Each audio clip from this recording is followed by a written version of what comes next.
Hello my fellow crime dogs and welcome back to our channel. My name is Nick and we are about to chow down on some crime à la française.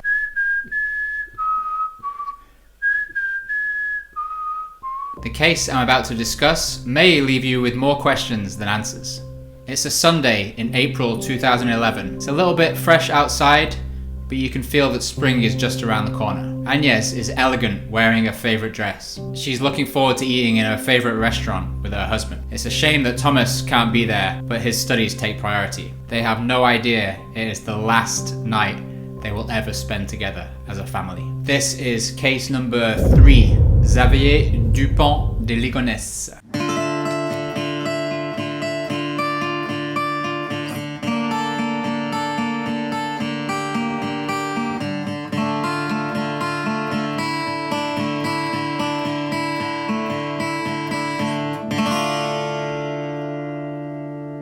Xavier is 50 years old, and from the outside, he looks like the perfect father. He is attentive, he protects his family, and he is loving. He is from a well-off background, and he has founded several businesses, although no one really seems to know what he does on a day-to-day basis. He lives in Nantes, a large city in the northwest of France.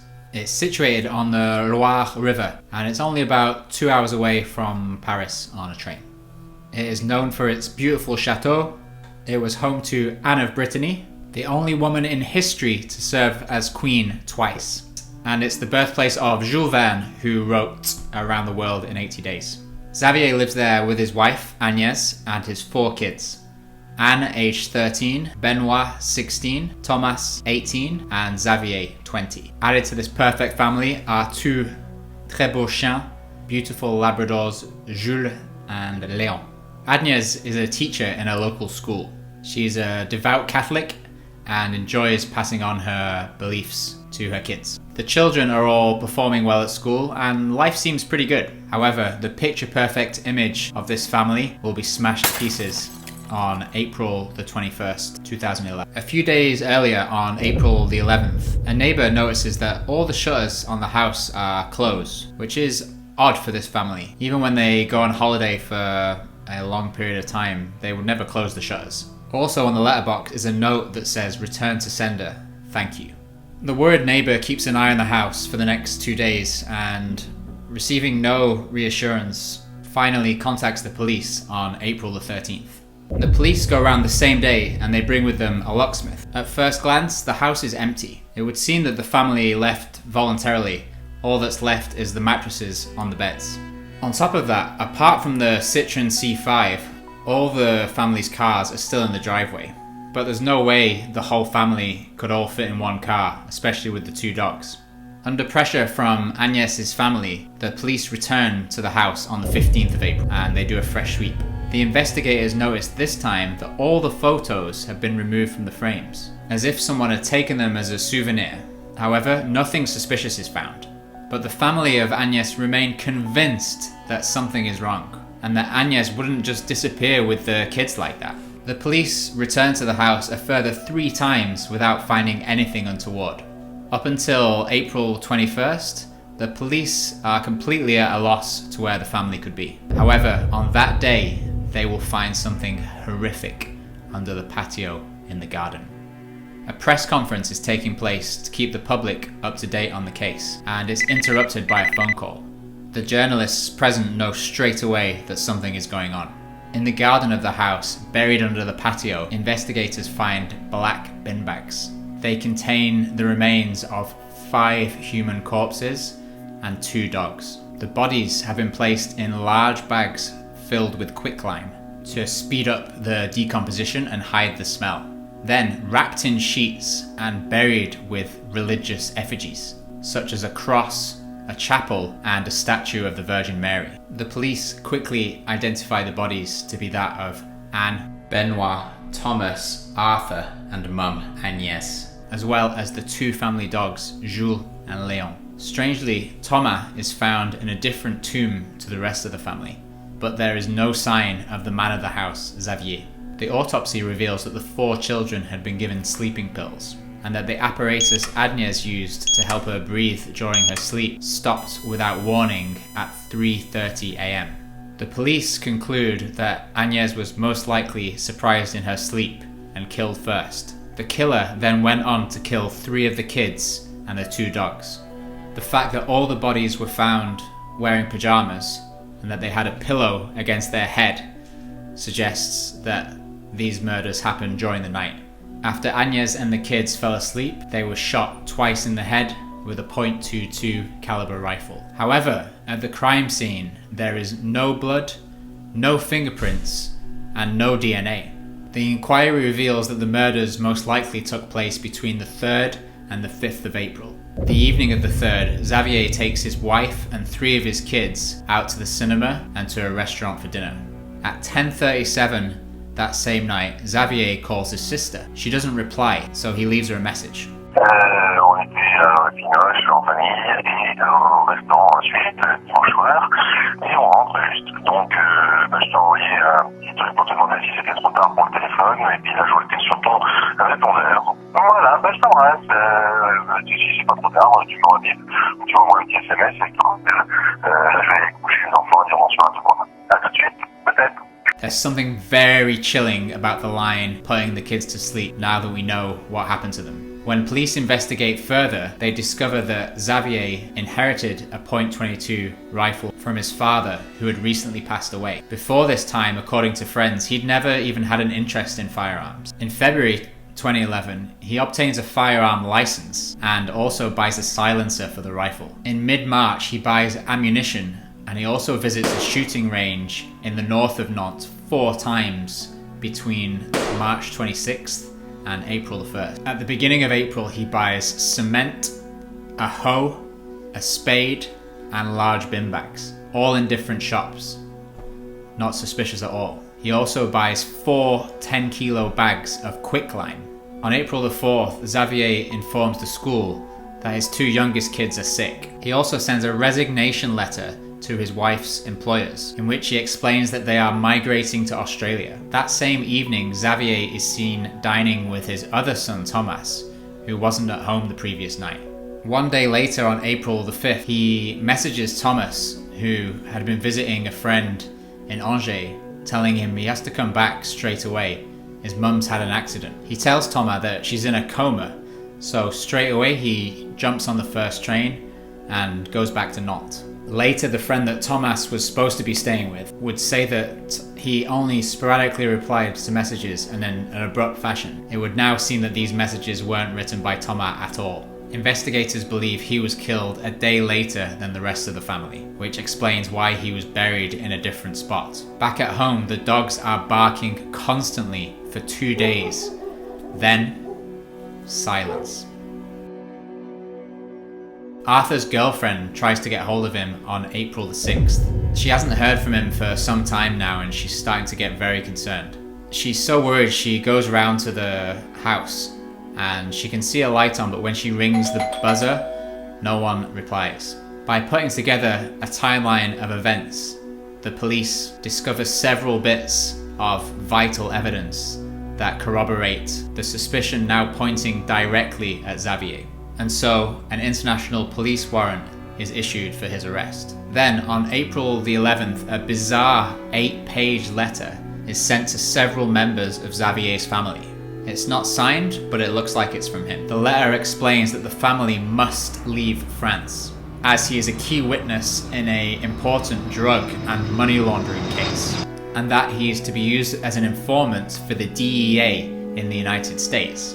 Xavier goes on to say that it will be impossible to contact him for an unknown period of time, and that the remaining family in France should spread the rumor that he has emigrated to the USA. He had already attempted this move in the past, but it had failed at the time. The family, however, are confused because not too long ago he told them that they were moving to Australia. In the letter he concludes that he hopes to see them all soon and signs off with a au revoir.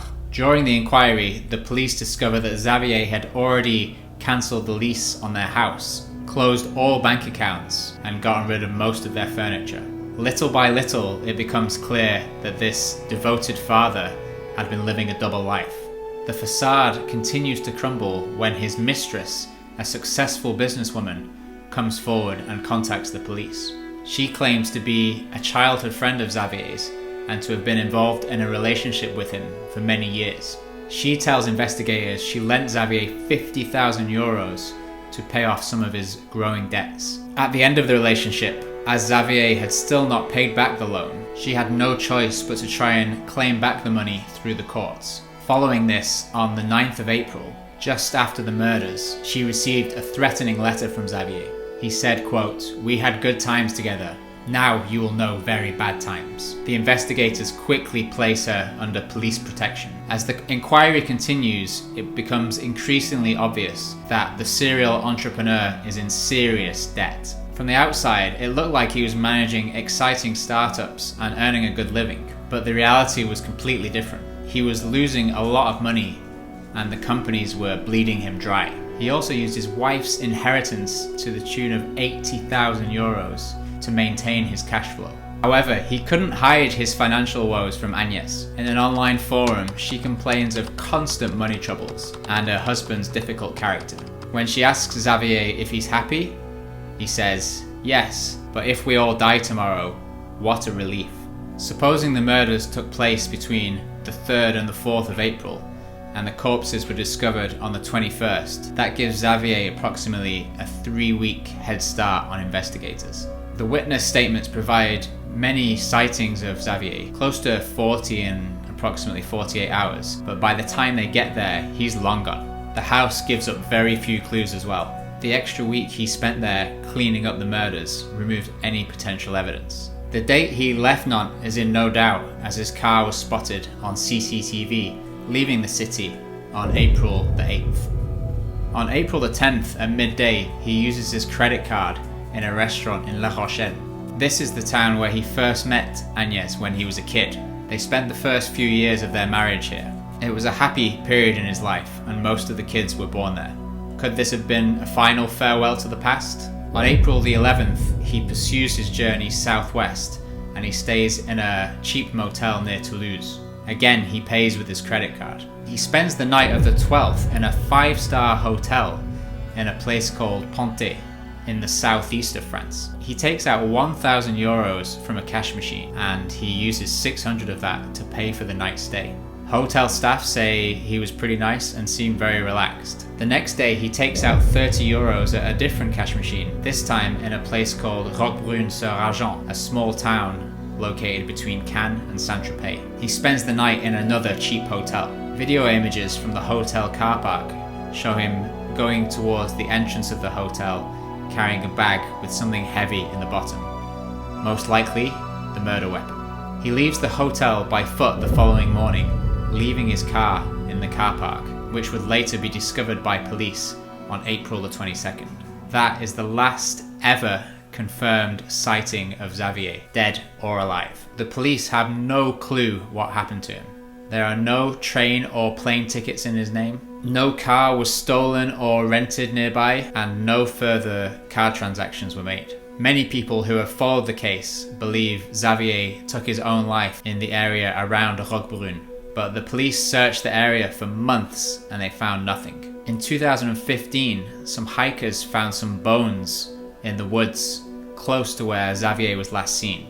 However, DNA analysis would prove that the bones did not belong to him. According to police, he has been spotted over 900 times since the murders in 2011. There were sightings of him in a casino in 2016, at a monastery in 2018, and most significantly at Glasgow Airport in 2019. A man was actually arrested and police were convinced they had the right guy. However, the next day it was confirmed that they had arrested the wrong guy. The funeral took place on April the 28th at a local church where the family often frequented. This case shocked many members of the local community, and 1,400 people followed the funeral procession with a police escort.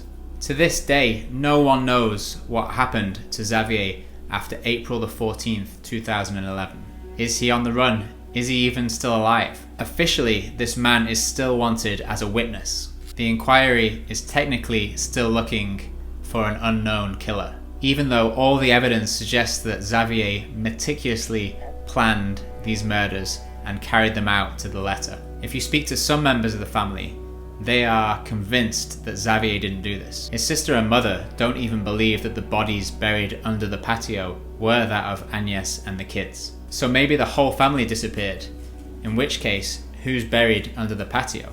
And if Xavier is the killer and did such a professional job, why would he leave such an obvious trail for police? He bought all the equipment he needed with his own credit card, and he must have known the bodies would have been discovered sooner or later.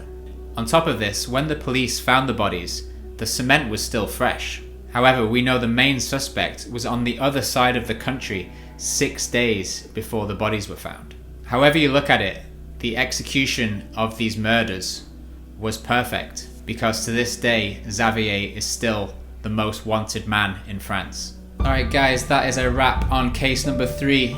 If you enjoyed this video, please give it a thumbs up and leave any comments on what you think happened to Xavier and the family. And I look forward to seeing you next week for more horrific crime stories à la française.